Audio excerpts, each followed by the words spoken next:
people talk about, their YouTube should be free speech, should be free, have all these different components. When it really comes down to it, it's around the economics for YouTube, right? And there's obviously political pressure that's put in, and but like it all comes down to the economics is what I would argue.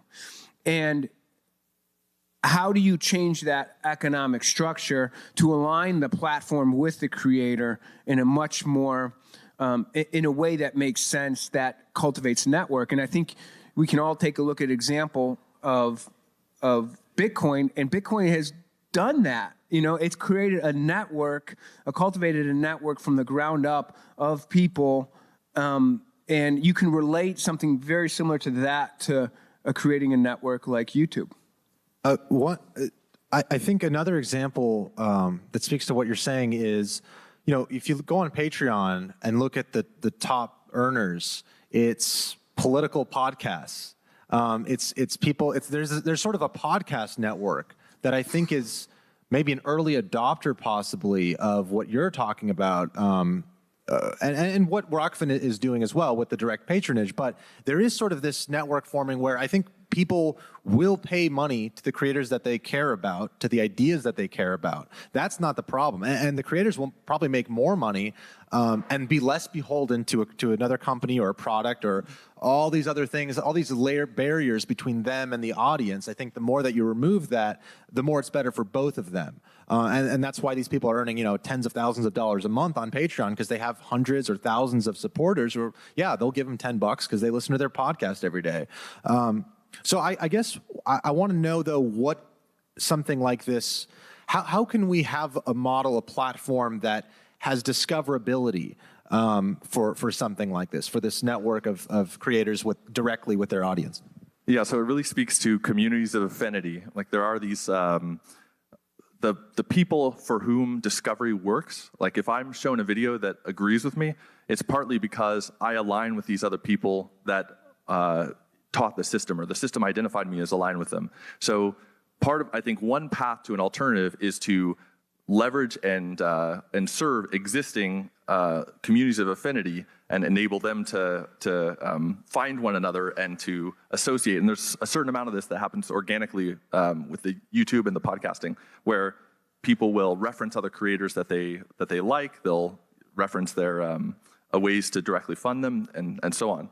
So the question is, can we then build tools? So, for example, if I'm following a creator on Twitter, it doesn't matter if they live stream on YouTube or some other source, because I found their content based on my following the creator directly, and then I can share that with my friends. And so this is an alternative to discovery, which I think could compete and could shift significant market share away from YouTube. Yeah, just a point on that. So you got to start somewhere, right? And so what I think you're talking about is creating like this atomic network, this one first network where there's synergies between each of these creators. And so if I like this person, I'm probably going to like these other 4 people. And if there's all these other 4 people on here, then all of our collective fans will probably sign up because it's such a great value, right? And we're going to want to all be there. And so kind of executing and making sure that there's that atomic network, first and foremost, is a key element to that driver of where you get discovery. But the fact is no platform is going to be able to be competitive on a discovery front with YouTube. No way. YouTube's second biggest search engine. It crushes on discovery. That's the whole reason creators are there, is because they can go to YouTube and they can get discovered. And then there's such a mass of people, because there's such a mass of creators. That's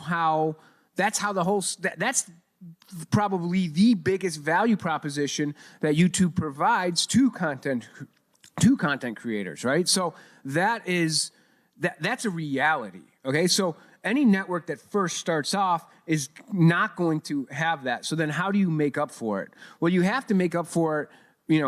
Again, I'll kind of go back to, we have the model that has run up, and it's Bitcoin, right? Like why were people so obsessive about Bitcoin early on?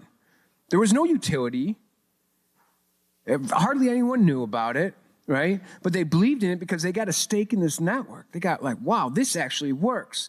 They could trust it. It was open. It was transparent. It had these other components, and that drew more people in. And that, so when you look at the token economics, if you will, of Bitcoin, people could say, oh, okay, you get in early, look at how well they've done financially, right? And so it's built in the system. It's built in. Where that car is going is fundamentally different place than where a YouTube car was going. If I could compare the two. I think one of the most fundamental parts of that is the transparency. And that's what is becoming more and more obfuscated as these platforms grow larger.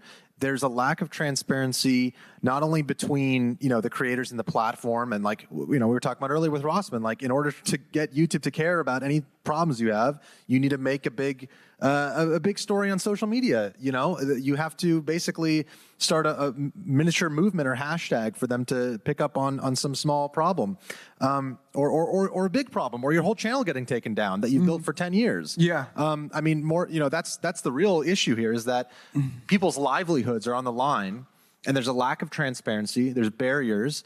But with the transparency thing, there's more subtle ways too where that's an issue. Like Twitter is sort of, in a way, like a prototypical web of trust model where, like Ben was saying, if you have 100,000 followers on Twitter and you upload something, whether it's to Odyssey or YouTube or Rokfin or whatever, if those 100 people really care about you and they really are following you, they're going to watch no matter what.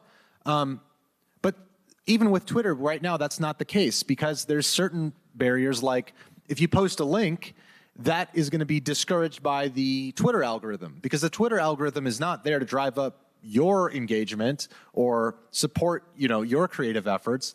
It's there to keep people on the site.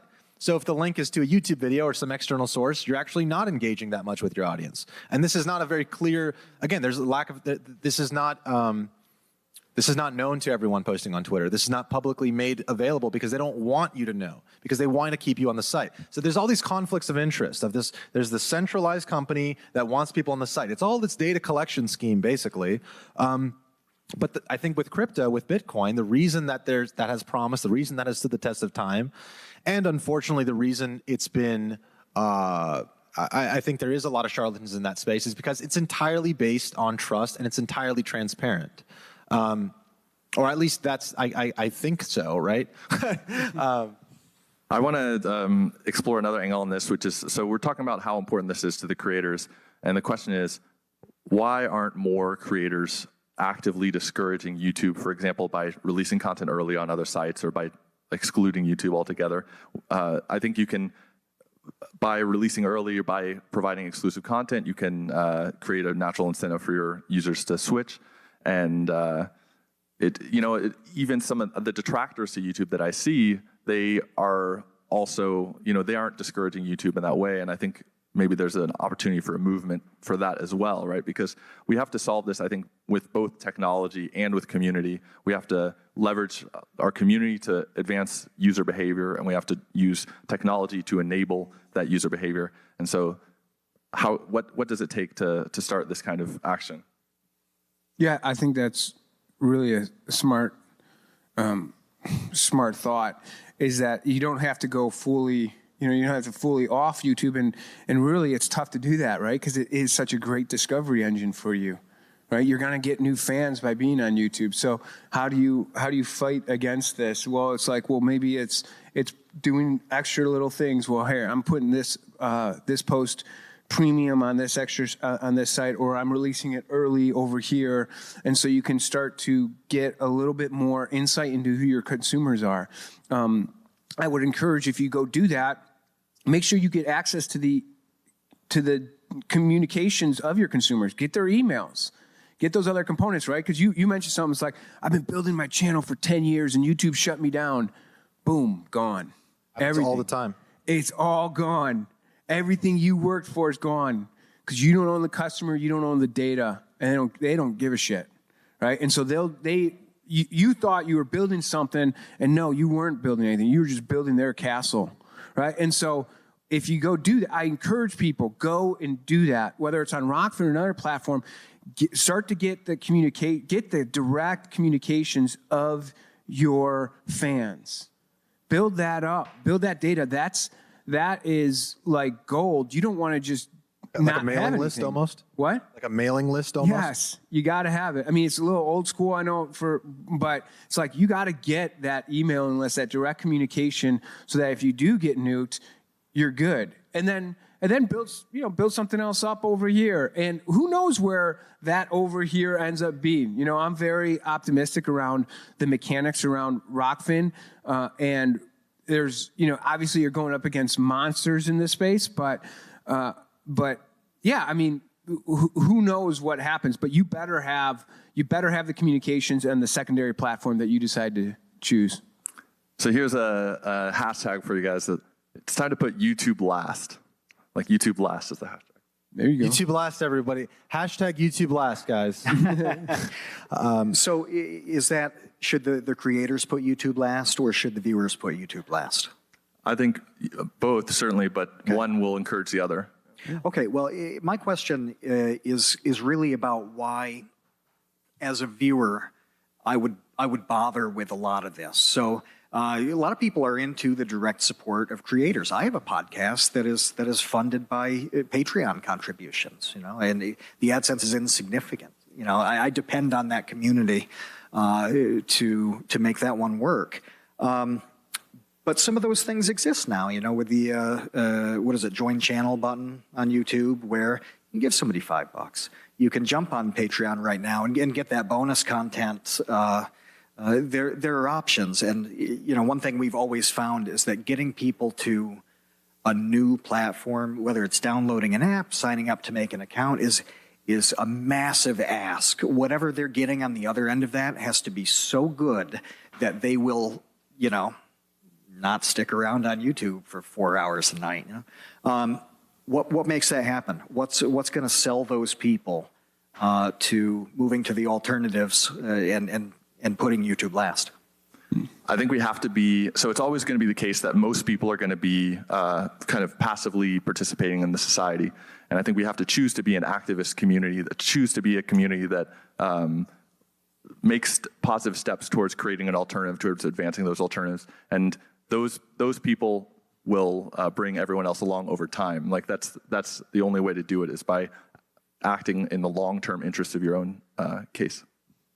Well, I'd say that you're going to start with the hardcore people that might be really interested. But if you make it in the creator's best interest where they're doing it, and it's not just your podcast, but it's also maybe 3 other podcasts that I listen to. Now it's reached a critical mass where I go, and I can pay this and I get access to all of that. You've reached that snowball effect where it's like, okay. And so you have to have a system where that it can start small but scale to massive. And so that's what we're depending on in terms of making it, because it's got to be the fans are only going to follow the creators, and it's got to be in their best interest, and it's got to be easy for them. So you'll have a couple that'll say, I'm principally going to do this. Most people aren't going to do that. They're just going to be lazy, and they're just going to do what's easy.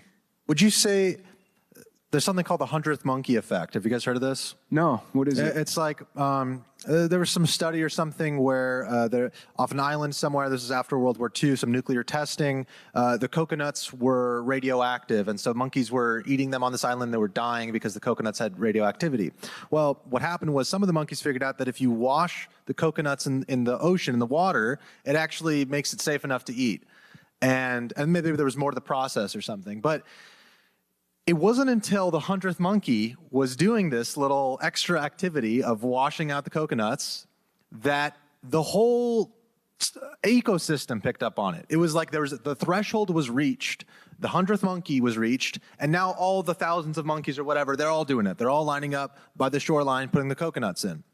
And the idea there is, I think, to what you guys are saying is like, well, if there's enough creators, on one creator on their own is not going to change anything, even if it's PewDiePie or whatever, fine. And this has happened before with like certain sites where you get a huge endorsement by one creator or something, but I don't even think it can be an endorsement or a sponsorship. I think if you have enough creators who legitimately believe in a concept and band together somewhat, in their own shared interests, which is partially why Lightwave is here. And events like this hopefully can continue, where it's like, we need a meeting point to see what do we really want, outside of these virtual controlled spaces where, like I said, there's all these barriers between people. Because I think if there was a meeting of the minds, if there was a VidCon that was really for creators and not for 12-year-olds on TikTok, then whose phone is that? That was mine. We were talking about VidCon. They had to give us a. About VidCon, you said? But yeah, that's like there is no. I think we can we can jump ship. We can get to new land. We need enough people who are believing in that to make it happen. But to get those people to believe in it, right. It's really a question about generating enough pioneers to a thing. And I want to go on a small Bitcoin rant because I don't know anything about Bitcoin. So Nobody does. That makes me the perfect person to speak on this. But no, I've been to so many events since it really got started. Things like Freedom Fest and people from the Foundation of Economic Education and just all these people who, 10 years ago, were saying you need to think about the implications of fiat currency. You got to think about the implications of government and banks controlling money. And these were people who were really serious about economists like Milton Friedman and von Mises, and they were into it. So they were really happy to be those energetic pioneers. They jumped headfirst into the Bitcoin stuff and then spent the next 5 years with 99+% of the world laughing at them and calling them crazy. And then things started to change. Some of the value came through. People were making a bit of money. We saw, recession fears and inflation fears, just all the things that they were warning about, right? But that wave of pioneers and them sticking it out are really what turned that into a viable thing. And I feel like that's a theme in what all three of you are saying, really, that you need these people to jump ship and give something of value to their community and stick it out for long enough for the viewers to realize there's something over here that's better than what I've been, stuck with for 10 years over here.